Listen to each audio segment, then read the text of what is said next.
In the beginning, God created the heavens and the earth. Now the earth was formless and empty. Darkness was over the surface of the deep, and the Spirit of God was hovering over the waters. And God said, "Let there be light," and there was light. God saw that the light was good, and he separated the light from the darkness. God called the light day, and the darkness he called night. And there was evening, and there was morning, the first day. And God said, "Let there be a vault between the waters to separate water from water." So God made the vault and separated the water under the vault from the water above it, and it was so. God called the vault sky, and there was evening and there was morning, the second day. And God said, "Let the water under the sky be gathered to one place, and let dry ground appear." And it was so. God called the dry ground land, and the gathered waters he called seas. And God saw that it was good.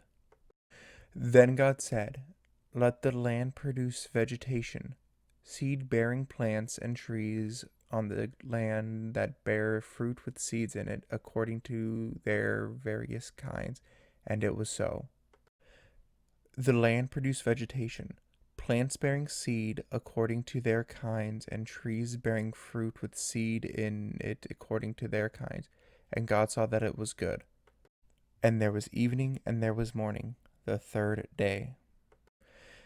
And God said, "Let there be lights in the vault of the sky to separate the day from the night, and let them serve as signs to mark sacred times, and days and years.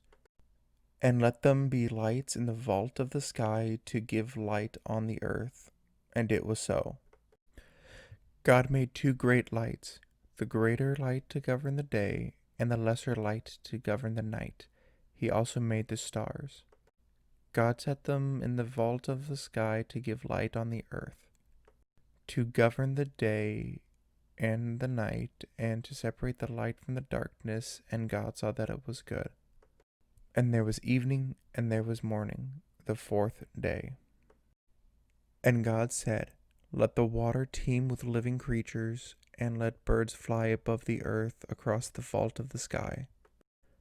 So God created the great creatures of the sea and every living thing with which the water teems and that moves about in it, according to their kinds, and every winged bird according to its kinds. And God saw that it was good. God blessed them and said, "Be fruitful and increase in number, and fill the water in the seas, and let the birds increase on the earth." And there was evening and there was morning, the fifth day.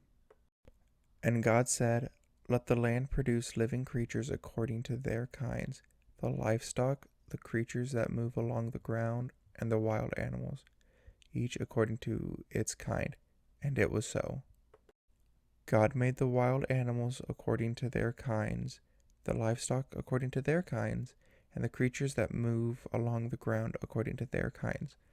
And God saw that it was good.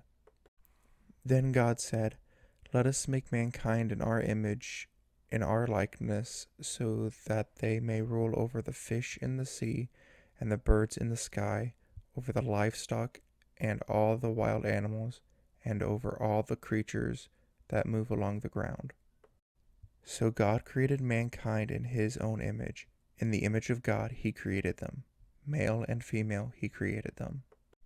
God blessed them and said to them, "Be fruitful and increase in number. Fill the earth and subdue it.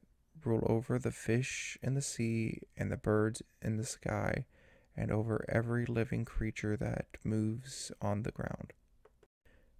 Then God said, "I give you every seed-bearing plant on the face of the whole earth, and every tree that has fruit with seed in it. They will be yours for food. And to all the beasts of the earth, and all the birds in the sky, and all the creatures that move along the ground, everything that has the breath of life in it, I give every green plant for food." And it was so. God saw all that he had made, and it was very good. And there was evening and there was morning, the sixth day.